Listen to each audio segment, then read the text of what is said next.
Okay. The Pretoria Agreement, the peace deal that you negotiated, signed in 2022, that pledged justice for millions of people who suffered during the war in Tigray. It's been 3 years and none of the key promises have been fulfilled. None of the major players have been held accountable for war crimes. In fact, many of them are still in positions of power. Last month, you met with Amhara official Demeke Zudu, who Human Rights Watch has said continued the ethnic cleansing in Western Tigray even after the ceasefire, including, quote, arbitrary detention, torture, forced deportations. How can Tigrayans possibly believe that you are working in their best interest when you're meeting one of the men who is responsible for them having lost their land? Is that unheard of elsewhere? If you are interested in resolving this crisis, you have to deal with people who are in charge now. I believe the federal government needs to dismantle any Amhara administration in occupied areas in Western Tigray and other parts of Tigray that are still occupied by the Amhara.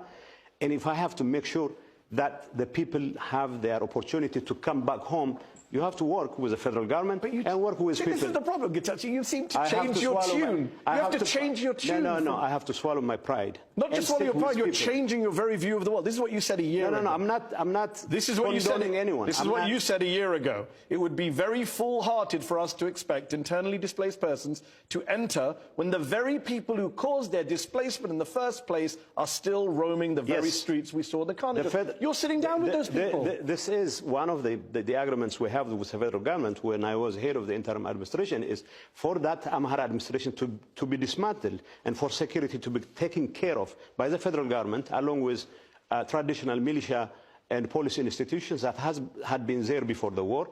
And I haven't changed my position. Okay. Demeke Zudu should not be in the business of administering that area, but if I have to create the ground for the return of IDPs with the federal government and have to continue to work with people like him. Many Tigrayans, you know this, see you as a traitor. Thousands of people in Tigray went to the battlefield and they died. They were killed in war based on your call to arms. You urged young Tigrayans to, quote, rise and deploy to battle in tens of thousands. What do you say to the people of Tigray today who were victims of the war and who now think you betrayed them by joining the architect of their suffering, Abiy Ahmed? There are two things here.